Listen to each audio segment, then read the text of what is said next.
As for forcing children to wear masks outside, that should be illegal. Your response when you see children wearing masks as they play should be no different from your response to seeing someone beat a kid in Walmart. Call the police immediately. Contact Child Protective Services. Keep calling until someone arrives. What you're looking at is abuse. It's child abuse, and you are morally obligated to attempt to prevent it. If it's your own children being abused, then act accordingly. Let's say your kid's school emailed you to announce that every day after lunch, your 6th grader was going to get punched in the face by a teacher. How would you respond to that? That's precisely how you should respond when they tell you that your kids have to wear masks on the soccer field.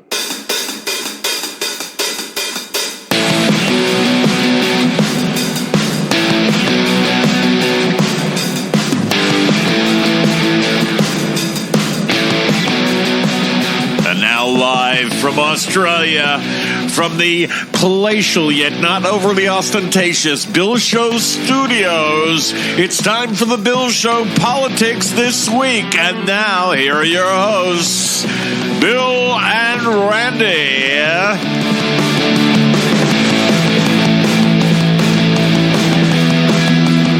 Oh my God, they're mugging little kids with masks. Oh my God. I love Tucker Carlson, or fucker Carlson, as we say in our household. How are you, Willie?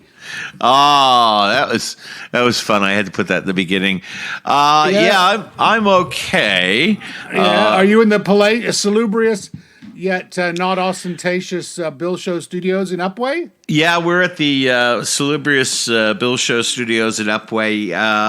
Had a lot of stuff happening in the old personal life, and I haven't been here.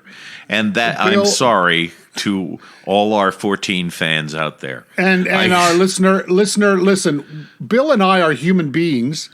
We're not automatons. We're not. Yes, we are. I am. Desperate, lonely old men. That's what we are. Oh, mensch on a bench. I want to be a bench. You all sit on a bench and play chess. Yes, all right. Yeah. Okay, whatever. Anyway, I'm in the not terribly clean but cluttered man cave in Castlemaine, Victoria. In Castlemaine, Victoria. Yeah, it's getting chilly, isn't it? It's winter setting in down here. People don't understand that the world is upside down. We're actually on the top. It's winter, and it's winter down. It's coming into winter down here. So cold. It's cold down here, man. Yeah. And we started talking with Swedish accents, and you could if you wanted, I guess. Anyway, listen, guys, nothing was going to stop us coming back because it's kind of like a fungus infection. You just can't get rid of us, for God's sake. We keep coming back like Donald Trump. I'm going to put that on our little reviews on iTunes. Like a fungus infection. It won't leave. Yeah. Ladies and gentlemen, it's been a while. Should we start with the news? Shots of what's going on. Okay, ladies and gentlemen, let's get the news theme going. Okay.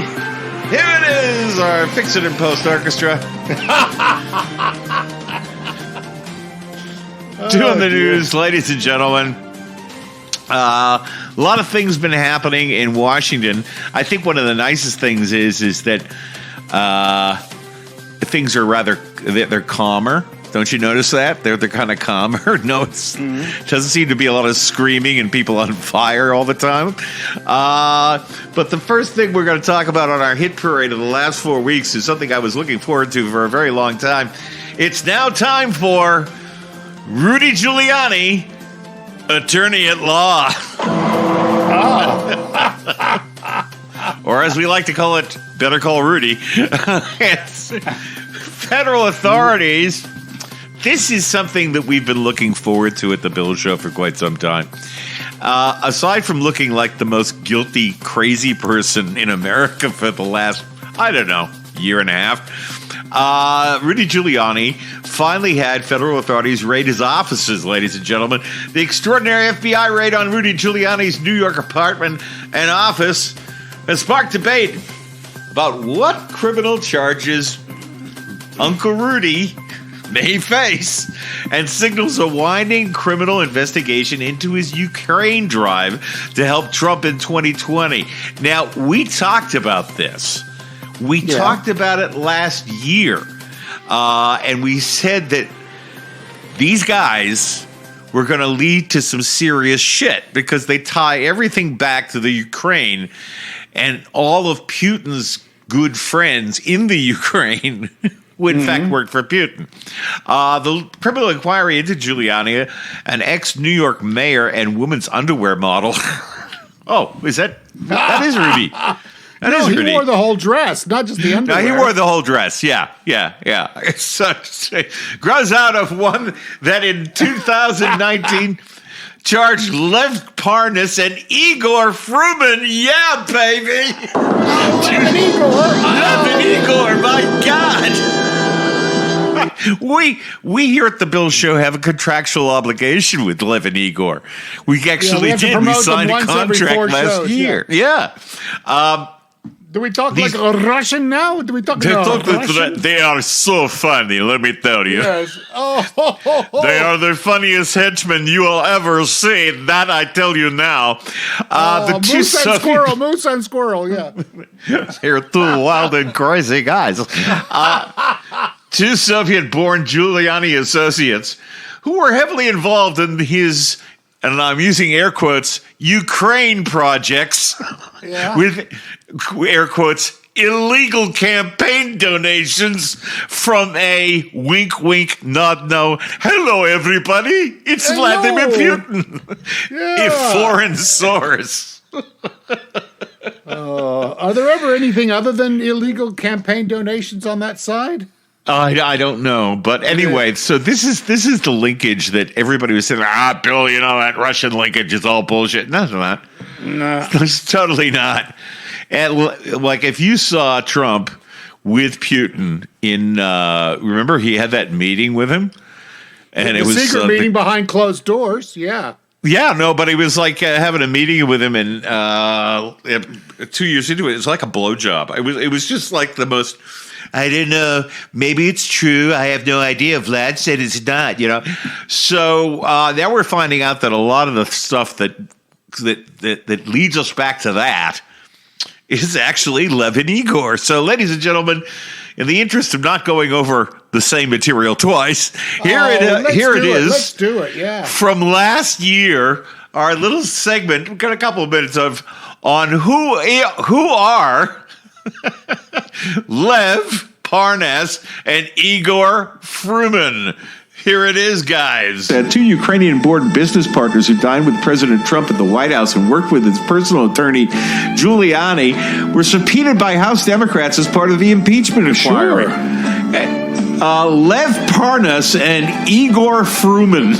Oh, stop. You're just making that up. It's Lev and Igor. Oh, just stop, please. Helped Giuliani meet a Ukrainian prosecutor as part of his push for an investigation into Trump's political rival, Joe Biden. Basically, what these guys did, they were subpoenaed by the impeachment inquiry. So they went out there, they had a meeting with Rudy, and then they tried to take off with one-way tickets to fucking Austria. And they were stopped it's only next door. Like, just on the other side of Hungary, yeah. Yeah, so they were, and a couple of guys met him at the airport and went, "You my little puppy now." Why can't we go? Oh no, ain't gonna happen. You've got some Riga Sprat. I tell you, but what I kind of came into my mind was basically the idea that this entire government may be brought down by Lev and Igor. So which government? The Trump government. I think the American government, the Trump government, maybe. I think that these guys are like the low guys in Watergate that started off. But put the tape on the door if we're going to take it off. Yeah. These are the Cubans, man. These are the bagmen. Our Cubans are better than your Cubans. Yeah. So I think they deserve their own television series. I do too. In fact, I invented one. Here it is, Randy. Oh. Yes, premiering this fall on the Bill Show Network.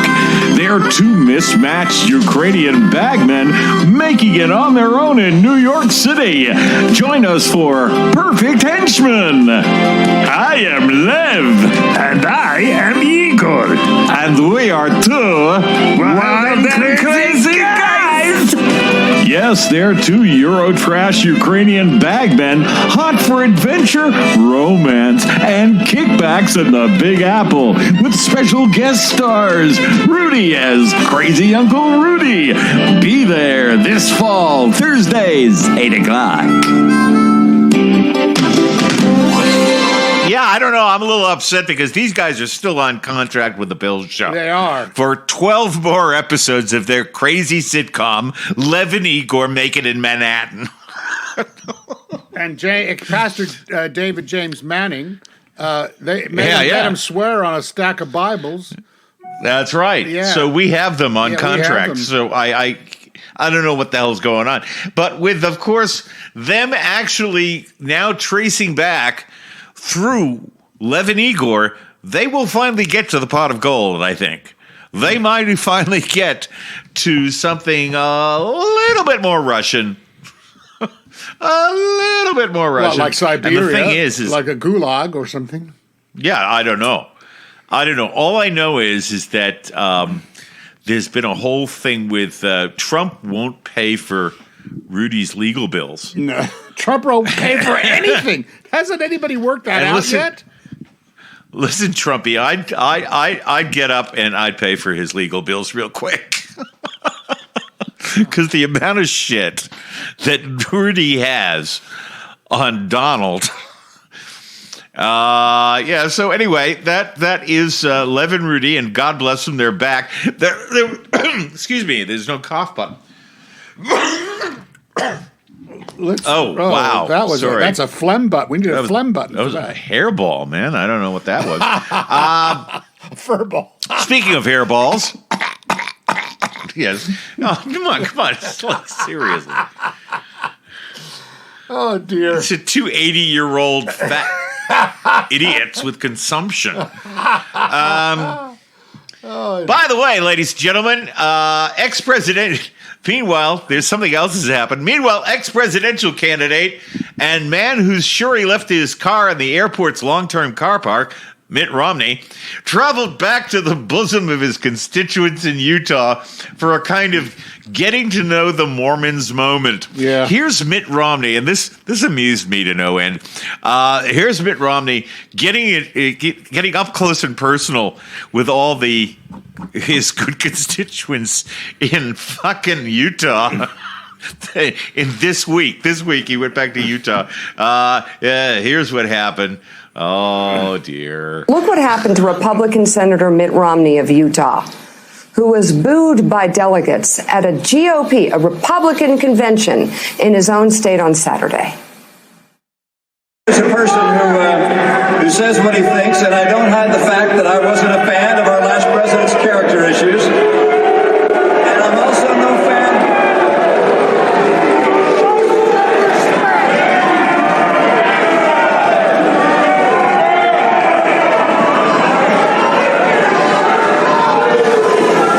Aren't you embarrassed? Yeah. Well, I think somebody's got their magic underwear in a twist, don't they? Somebody's a bit upset there. I don't think those were Mormons, because he's a bishop, and they just wouldn't diss a bishop. I know. Have been like, I haven't seen such a bad reaction to somebody in charge since I saw Blazing Saddles. Yeah. Hey, folks. It was like Ned Flanders plays Nuremberg, ladies and gentlemen. Left-handed, yeah. It was like watching a ventriloquist act at a lynching. It's the ultimate substitute teacher in the gym class. Notice how his mouth never moves. Yeah. Luckily for Mitt, ladies and gentlemen, I'm always here for Mitt Romney whenever he needs me. guy, he was governor of Massachusetts, and I feel for him sometimes. So was he the last decent Republican governor of Massachusetts? So, ladies and gentlemen, no, was he the last decent Republican? Because a lot of them have turned out to be real assholes. Well, no, I mean Romney was a bit of a dick, but I said, but that's just because I have a lot of respect for Mitt Romney and the legendary. So for you, Mitt, the legendary Gene Wilder had advice. There's such moments as this, and I actually saw it in the movie, and here it is. What did you expect? Welcome, Sonny. Make yourself at home. Marry my daughter. You've got to remember that these are just simple farmers. These are people of the land. The common clay of the New West. You know. Morons. It's funny because it's true. It is funny because it's true. Oh, you're all stupid. Donuts. Oh man, I never thought I'd feel sorry for Mitt Romney, but I do. I got that clip from MSNBC, and I don't want to change the topic here to having to watch MSNBC for a few days. And I've been watching Joe and Mika over at MSNBC and Morning Joe. And this is something I've found. First of all, the news story being that Donald Trump is poised to tighten his grip on the Republican Party with the ousting of one of his most prominent critics to Congress. Now, this was on the Morning Joe clip that I just got that from.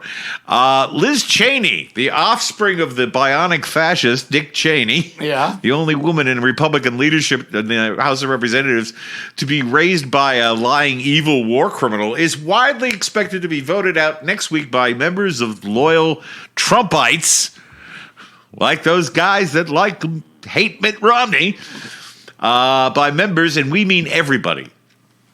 And the reason is she wouldn't back seditionists who tried to violently assault the Capitol and accept the Jedi mind trick that Trump is still really president. Which this brings us back to never Trump Republicans who I have seen on MSNBC, who infest the airwaves absolutely amazed. This is absolutely true, Randy. Yeah. I watch them, and they're absolutely amazed that the party that they made is full of fucking fascists. That is what I've been watching. It's like Joe and Mika sitting there going, oh, I can't believe they're crazy. Now the only people featured on MSNBC, though, is Republicans. The Democratic voice box, what used to be the Democratic cable channel, is suddenly a meeting place for old Republicans. I mean, you turn it on every day, and you see the same faces, an array of ex-generals and Bush staff loyalists, Bill Kristol, and if you're lucky, former GOP head Michael Steele. And I was thinking the other day when I was watching it, I said, Jesus, they should just put in a whiskey bar where they can get pissed and jack off to Ayn Rand. They should get in a circle and read the memoirs of Ronald Reagan and Newt Gingrich and every other opportunistic capitalist turd who climbed on the Trump train for the tax cuts and deregulation, but got all queasy when they started sending pipe bombs and burning crosses. Now, yes, I am shouting. Scarborough and the folks at MSNBC are propping up the non-Trump Republicans because the truth is there is no Republican Party. There is only three things that exist under the GOP banner, and they are your demented Uncle Roy, who for some reason carries his own stun gun to family barbecues, the scam artists that make the money selling shit to your Uncle Roy, Rupert Murdoch, and a bunch of dyed-in-the-wool fascist cocksuckers who are fully okay with ignoring climate change and committing genocide and species extinction in the next 20 years. But why does MSNBC want to prop that up? Because the red-blue contest is no longer a civil decision made in a democracy. It's a fucking 24/7 show. Their entire business model is based on having opinionated, caffeine-fueled coke addicts, jarheads, kind of like this, talking and shrieking and embarrassing themselves on the public airwaves, doing everything but having fights to the death based on red-blue rivalry and some sort of ancient rollerball contest. Not only that, how else can Joe and Mika still afford their summer in the Hamptons with Bill Gates and Carly Simon? I mean, fuck it. If there's no Republicans to talk to there, what the fuck will they do? So, all I could say is that we should sponsor Joe and Mika so they can go to the Caribbean, for Christ's sake, and let us get some fucking sleep. And finally, hello? I'm here. I'm just stunned. I'm just stunned by that amazing parodicism of superlatives about the GOP. I was amazed. You went to sleep on me. I did not. I'm on the edge of my seat, Willie. I don't know why. Jesus Christ. That was great. I must have been taking something when I wrote this. No, okay, that was great. Now, finally, I do want to remind you of somebody that has been near and dear to us at the Bill Show. And, I'll just play the clip. Here he is. Come on. Today, the Department of Justice is investigating the Republican Congressman Matt Gaetz of Florida for a possible sexual relation with a 17-year-old. That reporting from the New York Times just this hour, citing 3 people who claim he also paid for her to travel with him, which violates federal sex trafficking laws. In a statement, Congressman Gaetz said he's cooperating with federal authorities, but that no part of the allegations is true. He claims he and his family are the victims of a criminal extortion involving a former Department of Justice official. He goes on to say that his father is wearing a wire at the FBI's direction, and he says the feds have the tapes to implicate their former colleagues in crimes against him and wants those tapes released. Yes, ladies and gentlemen, it's the creepiest guy in the U.S. Congress, Matt Gaetz. Oh, you know Matt Gaetz, don't you, Randy? Yeah, lovely fellow. Oh, he's just a great guy. Yeah, he's a good, evidently good conservative congressman, but a bad day. You know. Yeah, a bad day. Partying Bill, with his 17, guys down in. 17 is Epstein rejects. So I think. Yeah, I know Epstein's rejects. That's practically marrying age. So don't worry about them. Do you find it actually quite obvious that more and more you observe of the private life of these people who absolutely love Trump, the more it kind of looks like congealed yogurt that was in the back of your fridge. It's just not that yogurt. Well, evidently, some of the Representative Gaetz' high school classmates liked him so much that they could see a scandal coming. One recalls a 2009 dinner when Gaetz, where he pulled out his phone to show off a that's definitely. Not what I thought you were going to say, but go. Yeah, he pulled out his phone. He pulled out his phone to show off a definitely sexual photo. Hey, dudes, look at this. Hey, come on, man, it's a bed. Others say the now Florida congressman was quick to drop his. No, I'm sorry, I missed that. It was definitely sexual. Others say the now Florida congressman was quick to drop his dad's name when he was a teenager, sometimes vague, as a thinly veiled threat. Here's some what he told the colleagues. A photo of a private moment at a wedding rehearsal dinner. Aaron Scott said Gaetz appeared to be bragging about his relationship with a woman while showing a photo. Scott described the picture as of a woman like she was on a bed, maybe as she was looking at the camera, like on all fours. Jesus Christ. This sick little fuck. Yeah. I don't know, folks. We here at the Bill Show have seen Matt, and we're just seriously doubtful about his success with the ladies.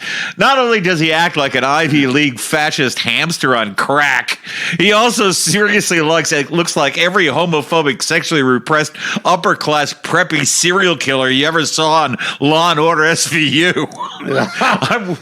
I'm waiting for Donald to play his dad in that scene where he confesses with the two cops. I didn't mean to kill those 14 co-eds with a head trimmer, Dad. It's all right. It's all because you didn't love me enough. There. I'm sure that the only time Matty has seen a woman on all fours is when he stuck into an aerobics class, or that time his mom caught him under the house torturing stray cats like a beaver cleaver version of Ted Bundy. So thank you. Oh, that's terrible. Because he is, man. He just freaks me out.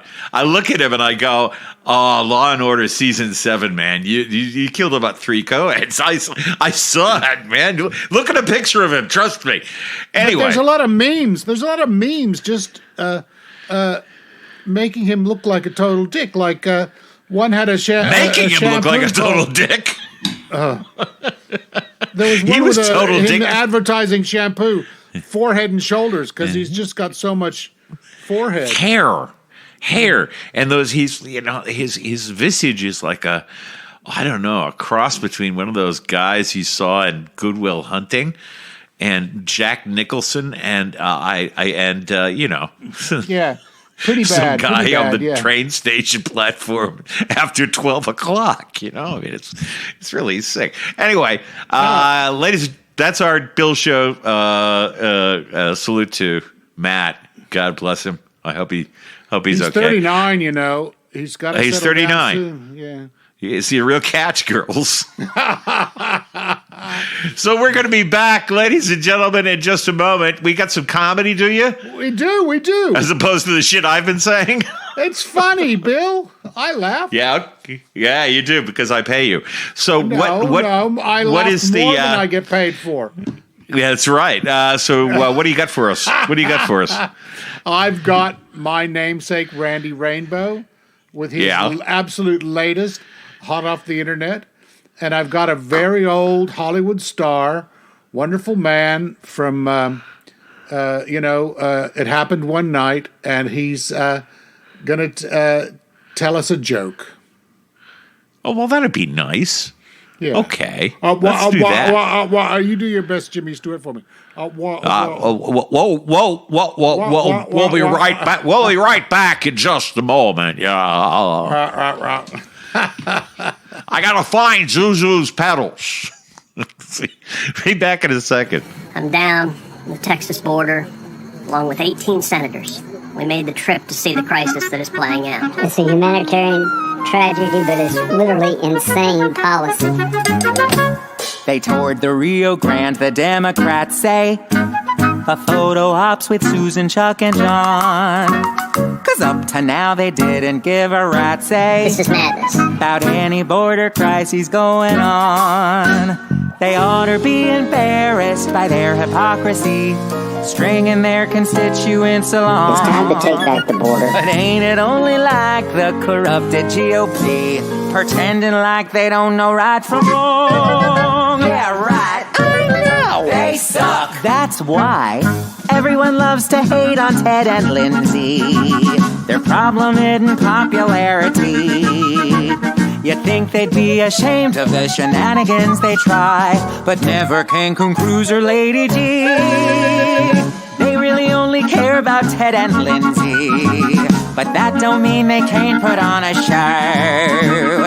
When Texans are in peril and in need of his support, old Teddy's right there on the ground and holding down the fort. Well, unless he's relaxing down by the pool at a fucking 5-star resort, he's gone about as low as he can go. Not yet. He's gone about as low as he can go. Everyone loves to hate on Ted and Lindsay, from Washington, D.C. to Santa Row. They barely gave a crap when their democracy was hacked.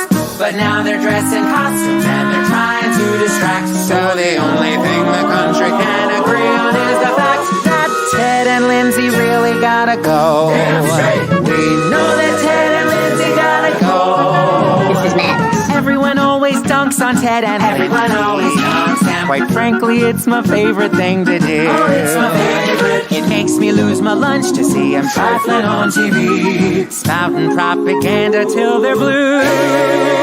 Everyone loves to hate on Ted and Lindsay, who cheered on every coup and quid pro quo. Well, one day Lindsay jumps through hoops when Daddy Donald calls.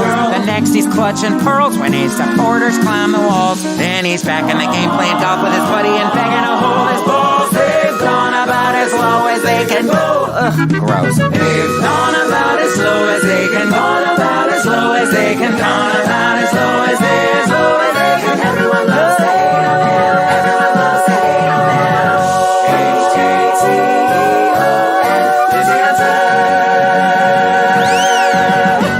HJTON. Yeah! It's time to take back the border. Shut up. Douchebag.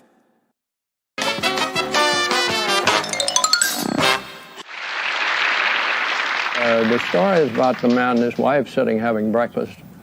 Very nice couple. And the man said, Margaret, no, it was the other way around. Margaret said to John, John, if I would die, would you get married right away after my death? But John said, well, that's the darndest thing. Here's a beautiful morning and we're sitting here having a nice breakfast together, and you bring up this terrible thing about death. I'm not going to talk to you. That's a terrible thing to do, Margaret. And I forget about it. But she didn't forget about it. She brought the same thing up that night. And he did the same thing. And then for about 3 days, she said, now, what, if I would die, would you get married? Finally, he gave up, and he said, one night, she said, if I would die, would you get married again? He said, yes, I would. Now, is that settled? She said, would you sell the house? He said, no. I wouldn't sell the house. She said, would you sell our bed? He said, no. No, I wouldn't. It's our bed. I don't see any reason why. No, I wouldn't sell the bed. She said, well, you certainly wouldn't let her touch my golf clubs. And he said, no, she's left-handed.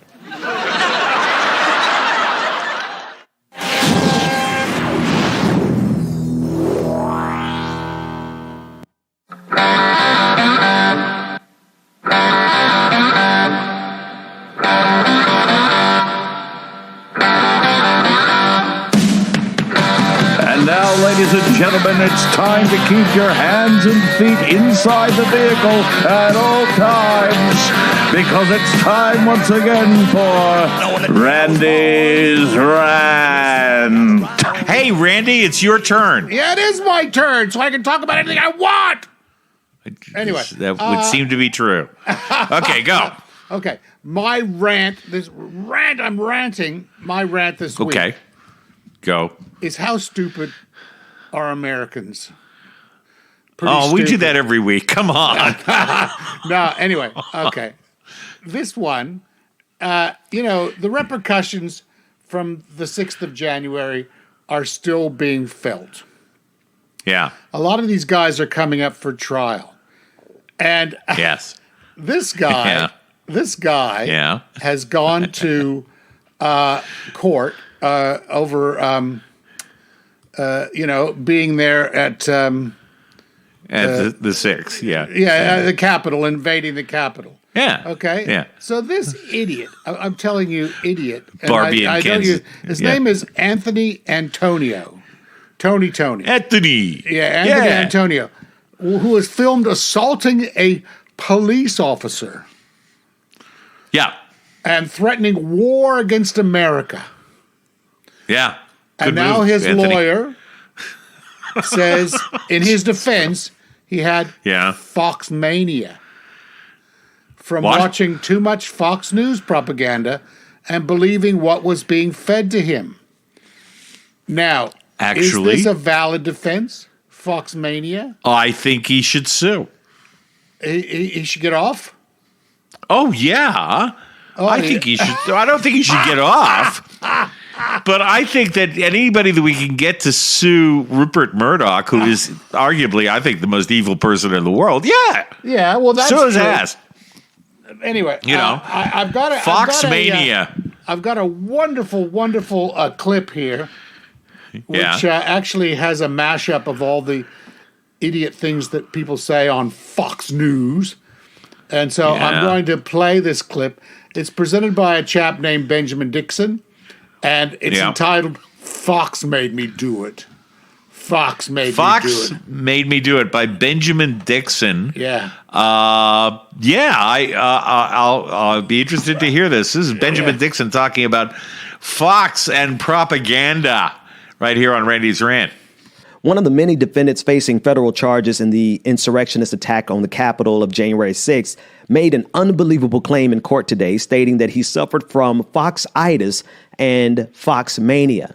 This is a report coming from Huffington Post senior reporter Ryan J. Riley. He tweeted the following after coming out of federal court. He said, quote, attorney for Capitol defendant Anthony Antonio said his client had Fox-itis and Foxmania from watching 6 months of Fox News and started, quote, believing what was being fed to him by Fox News and the president.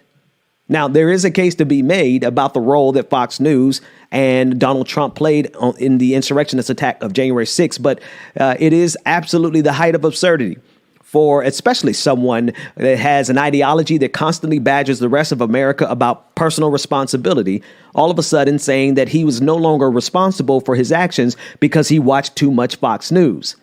And again, I can't tell this story or cover this story without absolutely understanding the role that Fox News played in this and the role that Donald J. Trump played in this. In fact, that's exactly the reason why Donald Trump was impeached for the second time, because he very directly incited the insurrection on January 6th. Let's take a listen in.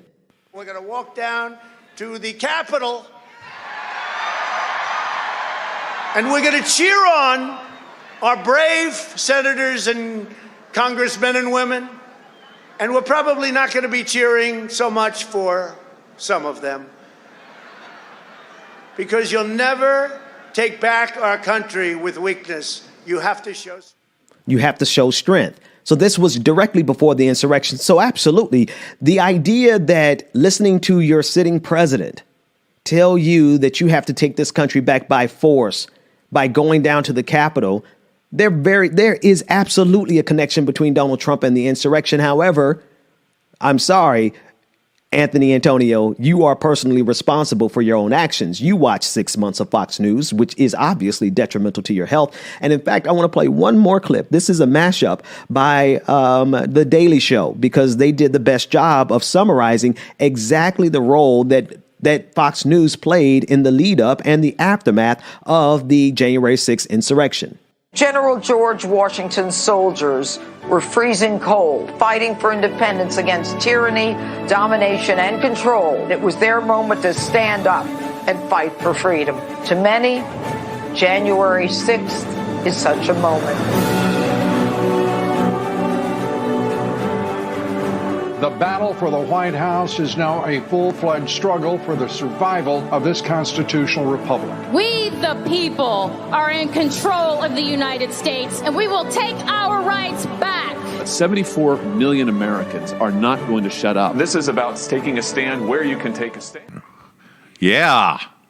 Wow. Yeah. Okay. And Anthony Antonio, yeah, this is your jail sentence. Yeah, you know something. I'm one of those people who have actually studied media, and I'm not like sitting there. I'm one of those people who studied media. I watch television. No, but believe you me, what Fox is doing is propaganda, is brainwashing. Of course, it is. Is military style disinformation on a massive industrial scale. Brainwashing, but they can't say I was only following orders, or Fox News made me do it. Well, let's see if it floats and get away with it. Yeah. Imagine if you could. Imagine if each one of those people could sue Fox. That'd be some lovely thing, as far as I'm concerned. Well, I guess so. Because Fox is yet to be held responsible. Huh? 300 of them are on trial. Yeah. But here's the thing. What I said earlier is absolutely true. The Republican Party, if you really want to go after the Republican Party, go after Rupert Murdoch. Go after Rupert. He's the guy in charge. Fucking these guys are in charge. And he's in charge of he's in charge of the Conservative Party here in Australia. Yeah, he distributes the red meat to the rabid base. And the fact is that they're all addicted to the red meat. They're addicted to hate. That's what they have. And Fox News is where they get their hate fix. And if you cut off the hate fix, I mean, look what happened when they cut off Trump from Twitter and Facebook. And that's happening. It's still happening. Imagine if you could now not to let him back on. He's appealed. Imagine if you could cut off. But imagine the quiet you'd have if you could cut off. If you could. If you could put the fear of God into people like Rupert Murdoch and say, if you start broadcasting stuff as news and you misinform your viewers, then you're going to be held legally liable for that. Well, now, imagine that. They've already tried that. And the argument that Fox gave was that no reasonable person would believe them. That was the argument. Yeah, and also it's entertainment, not news. Well, you see, that's the thing that I was talking about earlier. It's all entertainment. Yeah. I mean, it's just all entertainment. That's what it is. Some of those people are just ridiculous. But they're making money off of this because every time, Matt Gaetz or any of these rabid Republicans make some crazy ass statement about fucking masks, the board contribute another $100,000 to their reelection campaigns. It's because they're programmed meat Let's see what bags. happens at the midterms. We're already lining up for the. We are already lining up. Midterms, yeah. What else you got, my friend? Oh, our friend Jimmy Fallon. Yes. Interviewed Well, he's not a friend. Probably. I've never met him. Well. Oh, okay. All right. I like to consider Jimmy Fallon somebody I like to watch and laugh at. Now, Jimmy Fallon interviewed the one person I think came out of the Trump administration smelling like a rose, and that was Dr. Fauci. Yes. Okay? Yeah. Now, Fauci served 7 presidents. Yeah. The last one, not so well. But well, he tried, man. He tried. Anyway, Fallon interviewed him, and he's such a wonderful, amicable person. And you never got to see that when he was there with Trump. But now he's out from under the orange cloud, and I think he's now got something to say. He's looking a bit more rested. The thing is, 46% of Americans, 46%, probably the 74 million who voted for Trump, have said that they will not get vaccinated. Yeah. They will not get vaccinated. Fine. They're taking their hexachloroquine and thinking that's enough. Yeah. So anyway, okay. let's have it. This is Dr. Fauci. Jimmy Fallon. On Jimmy Kimmel. On Jimmy Fallon, Fallon. Oh, sorry. All right, here it is. Our next guest has advised 7 U.S. presidents on domestic and global health issues. One of them he argued with a lot. But he's the director of the National Institute of Allergy and Infectious Diseases. Please welcome Dr. Anthony Fauci. Hi, Dr. Fauci. Hey, Jimmy. How are you? Good to see you. It's good to see you, too. Thanks for being with us. We appreciate it. Dr. Fauci, you are, I mentioned you're the director of the National Institute of Allergy and Infectious Disease, and I feel like we're not hearing much about allergy nowadays. I feel like, are you working on a peanut vaccine? Because I would like to be able to make lunch for my children to take to school. Well, Jimmy, yes, actually, there are people still working on those other problems as much as the attention is taken away from it. Oh, it's interesting that there are people working on this stuff and probably not feeling very loved right now, are they? No, they're not. They're certainly not on the prime time. Speaking of not feeling loved, first of all, I love you. I think you are a godsend to us in this country. And I am grateful your sanity throughout all of this, but are you, I would imagine, and of course I'm putting my own brain in this situation, are you frustrated by the fact that after all the work you and so many people did to get these vaccines working and available, that a quarter of this country will not get it? Yeah, yes, Jimmy, it is very frustrating. Not only because, you care about everyone in the country, you care about the health and the safety of individuals, but also, there's a societal responsibility that we should all have to put an end to this outbreak. And if you have a group of people who understandably may think that they're invulnerable because they're young and healthy, and statistically the chances of their getting into trouble when they get vaccinated, therefore it doesn't make any difference if they get infected because they likely will do well. That's really not the right attitude for the following reason. One, you're not exempt from a serious outcome because we still see now a number of young people getting seriously ill. But also what happens if you let yourself get infected, it isn't just you in a vacuum. You may inadvertently and innocently infect somebody else who will infect someone who will really get in trouble. That could be someone's grandmother or grandfather, someone's wife who's on chemotherapy for breast cancer. So you can't think about yourself in a vacuum. You have to think about somewhat of your societal responsibility. So that's really the frustrating part, Jimmy. Yeah. Yeah. I was sitting there as to what Fauci's saying. I listened to a couple of interviews in Florida. There's these kids down in Florida, and they're not getting, they have no interest.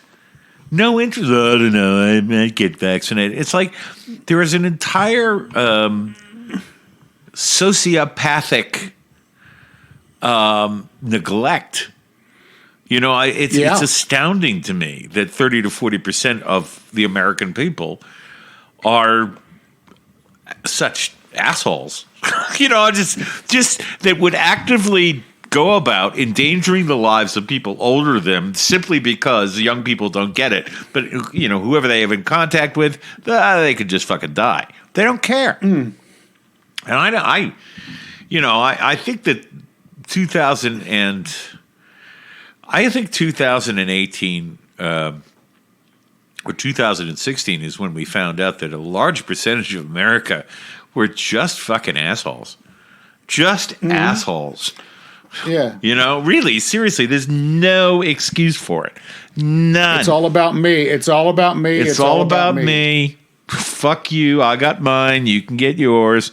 It's really astounding to me. I just, if you live in another country where not much of this happens, you just look with just this gaping mouth at the amount of people in America that are just fucking assholes. They're just assholes. Idiots. And I'm not talking politically. I'm talking personally. They're just assholes. Yeah. Anyway. I read a really interesting thing. Yeah. The difference between rights and obligations. Yeah. Okay? It's a very Western mindset, a U.S. mindset that I have rights. Yeah. Yet in other countries like Australia, it's more like I have obligations. Yeah. Okay? To my fellow Australians, to other people in the world. Well, you do. Yes, people try to go against that. Yeah. And they try to say, no migrants and everything. But really, we do. We have... we shouldn't think that we're born with rights. We have to think that we're born with obligations. Well, we're born with just simple decency. Yeah, to serve the planet, to serve the planet, serve the indigenous people. Yeah. It's all about obligations. Yeah. There's also the humanist manifesto. Most of the founding fathers in America were humanists, which was something that started in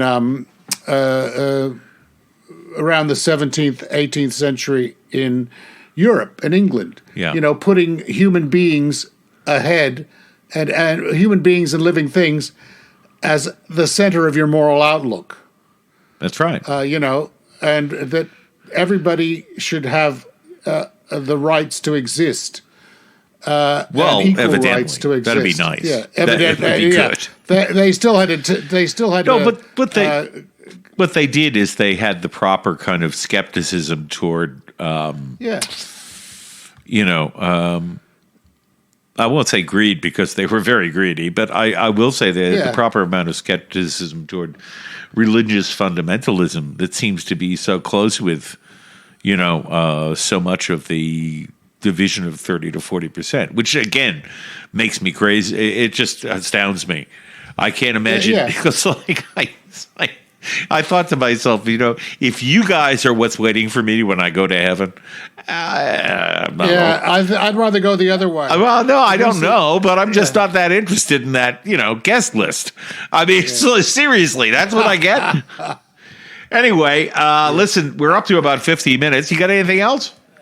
Well, we've got a wonderful song to finish with. Okay. I heard this on my Spotify mix. Yeah. Didn't mean to mention any brand names. Yeah. And I just thought, wow, I remember that song. We're talking 40, 50 years ago, and I would like to play this song again because I just love what it says. Okay? Yeah, I'd also like to. I'm not going to tell anybody what it is. I also want to. I also want to dedicate this song to a friend of mine, and. Okay. Yeah, I just do.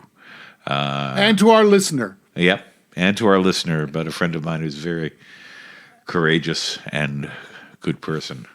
So here it is, taking us out tonight. You'll know it. You'll love it. Talk Goodbye, to you again everybody. next time, guys. See you later. I hope so. Not too long. We'll see you again. Bye. Bye-bye.